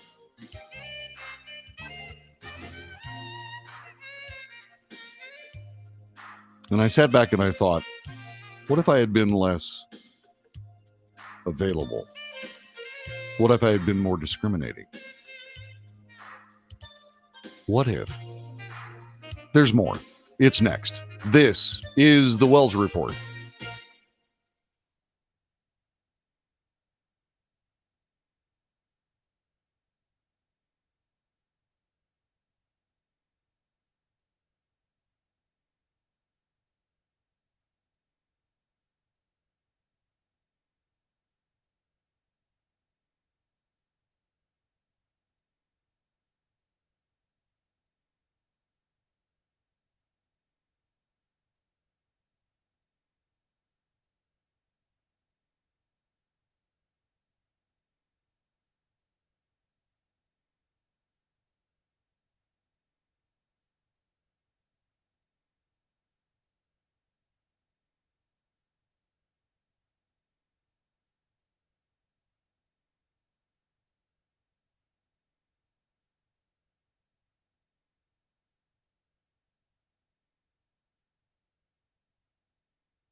You are listening to the Wells Report. My name is John David Wells. A very thoughtful article in USA Today about women and men, what I consider to be an overreaction to the Roe decision. But at least this particular article starts discussing the realities that people deal with. Okay. And this decision is going to make casual sex less casual. Intimate interactions come with consequences, some good, some bad. And this person who's responding, a female, says, I think it's great that these women have decided to stop putting out. What does lovemaking look like post Roe? Well, there was, strangely enough, there was sex before the first Roe decision. Just saying, especially after the pill came out. This really wasn't thought about that much. Really wasn't. Because most people for at least a decade would not consider the procedure that was given to them by the erroneous original Roe v. Wade decision. It wasn't until, I would say, the 90s, going into the turn of the century, that this became just one of those things. So what does it look like after Roe? Well, a lot of people, these so-called experts, are talking about these things, and they say things like this. They believe that more Americans will seek alternatives to conventional lovemaking. I'm not going to list what's listed in the article. But overall, the ruling will result in less sexual exploration, especially for younger generations. For Generation Zers and some millennials, they're not going to have the same freedom around sexually exploring and developing their sexual history. I was just talking about my sexual history. I believe that it was more lavish than it should have been. The ratio of 7 to a larger number really gave me pause. Really gave me pause. I thought about that and I said, wow, did I make a mistake? And that was before all of this happened. Now, about Generation Zers and some millennials, is developing a sexual history really that important? What I've discovered over the years is that when you're going to get close to somebody, it's obvious. It's not just obvious to you. It's obvious to both of you. If you happen to be a Generation Zer or a millennial and you're fighting with this, listen to me. Listen to me. When you are in this situation, what I suggest you do is be patient. A sexual history is not important. It isn't. Communication is. When you're in a situation where, once again, when you find the right person, you'll know it. And so will the other person. You will know it. The anxiety that you feel is only because I'm pretty sure that you're not with the right person. If there's anxiety, you're not with the right person. Wait for it. Wait for him or her. Or, whoever it is. Wait for him or her. Because loving, is the most essential human activity. It should not be taken lightly. The term casual sex speaks volumes. If you find the right person, the anxiety goes away. I remember the first time I really fell in love with someone. She was magnificent. I still think about her. Her first name is Carol. I was 18. And we were close. And the possibility went through my mind, what if she gets pregnant? And then I realized I didn't care. That was one of the greatest moments of my life. I didn't care. I didn't care if she got pregnant. Because I would have obviously done the right thing. I would have absolutely done what had been shown me my whole life. I was loved and parented by people who cared about me, my parents. And I would just follow in their footsteps. I had no problems with it whatsoever. Make a living, no problem. Get it handled. And that would be that. My sexual history would have been much less lavish had that worked out, but it didn't. And so when you find the right person, both of you will know instantly. If you haven't found the right person, you won't know. You'll think about it. Is this the right person? If you're actually having to think about it, wrong person. Wrong person. The perfect one is out there. The perfect one is out there. Well, what do I do? This is going to sound a little weird.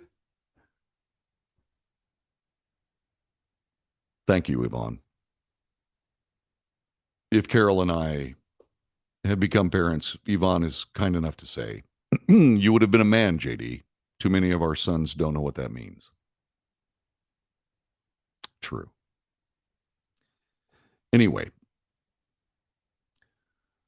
I lost my place. This is important to me. These moments. And I was going to talk about, okay, so what do you do while you're waiting? What do you do while you're waiting to be, while you're practicing this vaunted patience that you're talking about, JD? What do you do? I'll tell you what you do. And this, once again, is from a guy who's been down the road a while. You learn how to love yourself. You learn how to love yourself. And you learn how to take care of yourself. And you learn how to make yourself happy. You learn to care about you. Is it singular? Yeah. Possibly narcissistic? Okay. But I think there's something else there. Because in my 60s, all this life experience has led me to this statement. You can't love someone, truly love someone, unless you know how to love yourself first.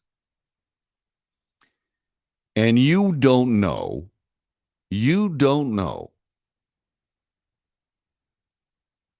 how someone should love you until you know how to love you. And in a courtship,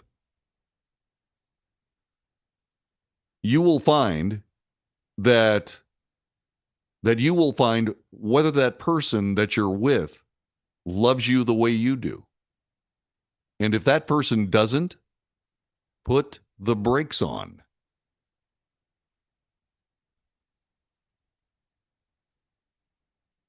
If someone looks at you, if you're a guy, someone looks at you and says, I'm your girl, chances are pretty likely she's the right one. If she anticipates how you would like to be held and loved, she's the right one. Same thing with the guy.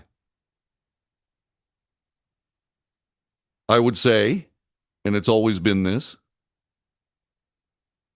It's always been true that men are more available than women. I call it primitive biology. And then primitive biology is defined as what would human beings do if there were no laws, no religion, none of that. How would we interact with each other? We know how that works, by the way. The Native American tribes of North America had their rituals, and they had their cultures, and they had their mores. They had their laws. They created them themselves. But if you go back even before that,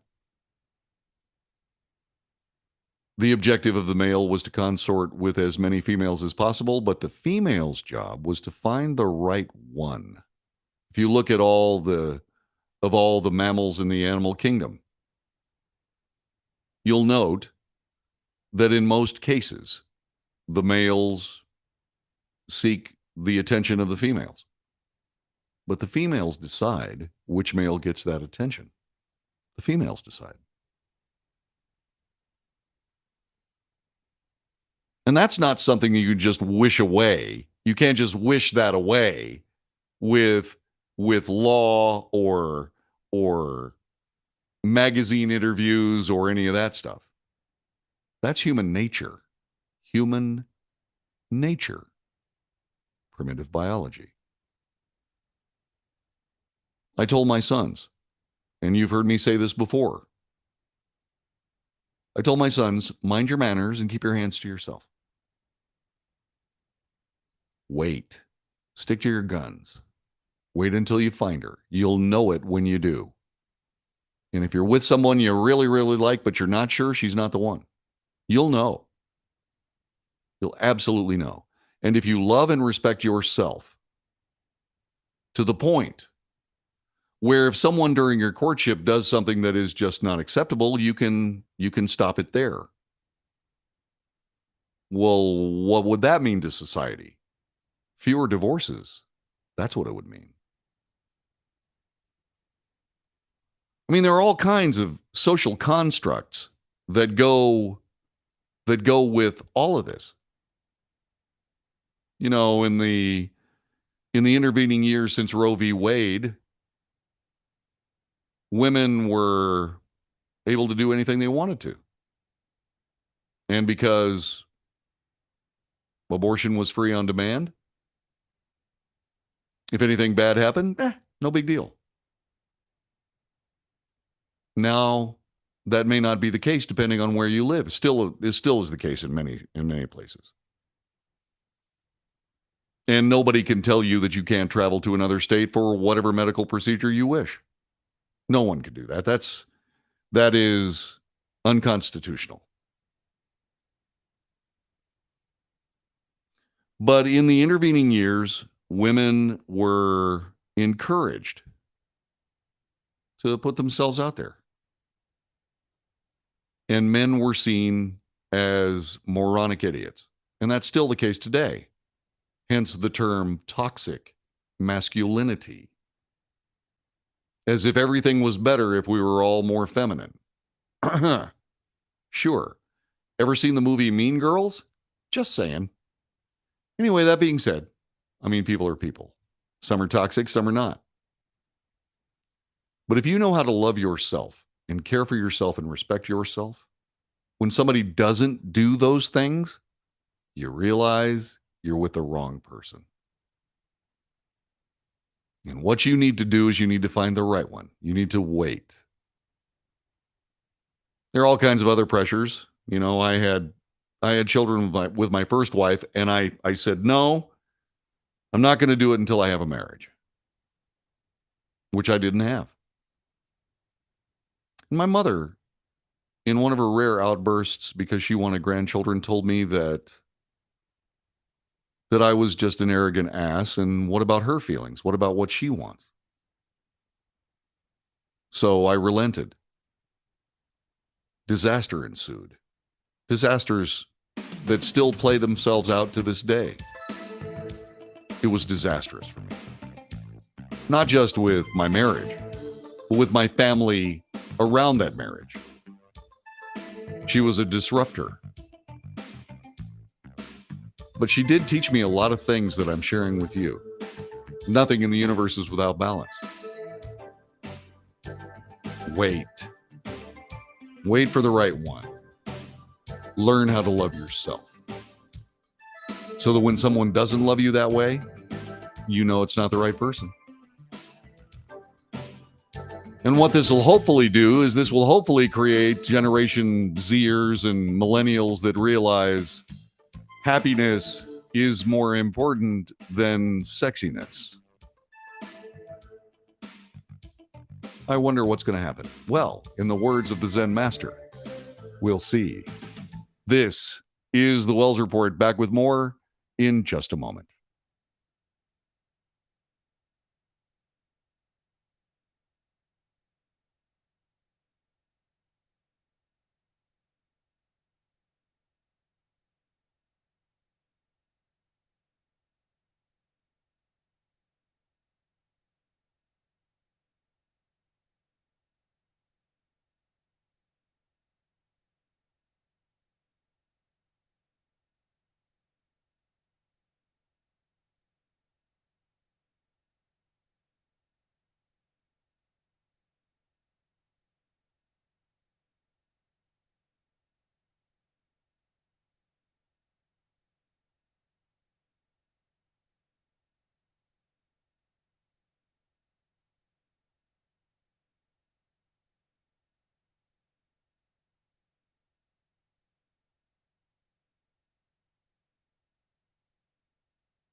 This is the Wells Report.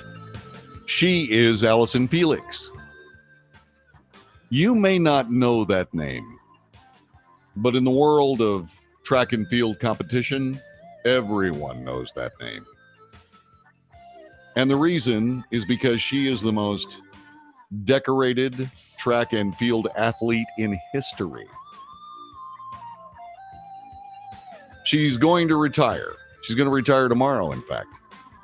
She might not retire exactly tomorrow. It may be farther along in the competition, but the World Track and Field Championships are going on in Oregon. And she is going to run her last race, which apparently will be a relay race. A longtime standout in the 200 400 meter, Felix is expected to compete Friday night in the mixed relay after she did not qualify for the Worlds in her individual events. She's 36-year-old. She's going to turn 36 years old. She's going to turn 37 in November. She's going to retire from the sport that she's helped to shape for nearly 20 years. It's the final stop on the Allison Felix Farewell Tour, as the Track and Field World Championships, never before held on U.S. soil, will get underway at Hayward Field in the University of Oregon.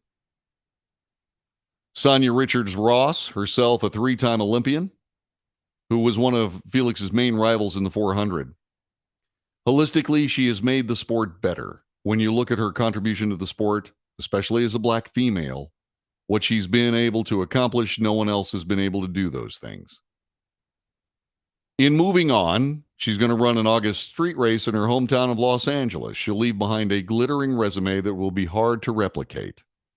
Her longevity in the sport is unmatched, particularly when you consider her first Olympic medal, a silver in the 200 meters at the 2004 Athens Games, came at age 18. In Tokyo last summer, at 35, she won a bronze in the 400 and a gold in the 4x400 relay. This weekend, she's going to try to add to her world championship medal count, which currently sits at 18. Whoa. Her longevity and her excellence, we take those things for granted in the moment, said Richards-Ross. But when you look back and reflect on the greats who just had a glimmer, and you hold them up against someone like Allison, who went on to win 10 world championships and 5 Olympics, her level of excellence is unmatched. At the USATF Outdoor Championships, where she finished 6th in the 400, Felix said she's leaving the sport in good young hands. But to hear them tell it, Felix has tasked those up-and-comers with much more than running fast and piling up medals. Her legacy extends far beyond the track. The next generation of U.S. sprinting superstars includes 22-year-old Abby Steiner, a recent University of Kentucky graduate, who shattered the NCAA 200-meter record at the NCAA Championships on June 11th, running a 21.8. Whoa. Steiner improved that 2 weeks later at the Outdoor Championships, clocking the fastest time in the world this year, 21:77. She's a medal contender next week in the 200. Growing up in Ohio, Steiner could not help but notice that Felix, and not just for her dominance, but her voice too, the way she's fought for women, the battles she's been through. She's taken her experiences and made real change for women everywhere. It's inspirational. It's what it's all about, the bigger picture. In the second half of her career, Felix, often depicted as a shy, soft-spoken phenom from Los Angeles who burst on the scene as a teenager, blossomed into a steady, fierce advocate for women.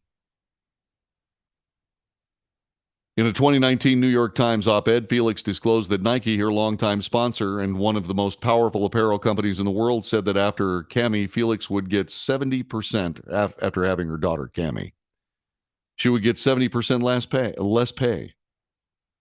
Her revelation caused an outcry across women's sports. In response to Felix and other athletes' criticism of how sponsors treat working moms, many companies added pregnancy protections to athletic contracts. Later that year, Felix testified in front of Congress about racial disparities in maternal mortality. In the United States, Black women are more than 3 times more likely to die from pregnancy complications than white women.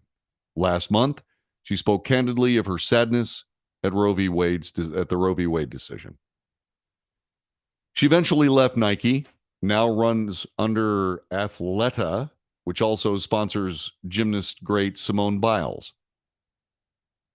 Felix runs in Seish Shoes, a company she founded. Felix knows she's walking away at the right time, as the fight she's long been known for her, the 400-meter bronze finish in Tokyo, where she came from behind, was a classic gritty Felix, has faded.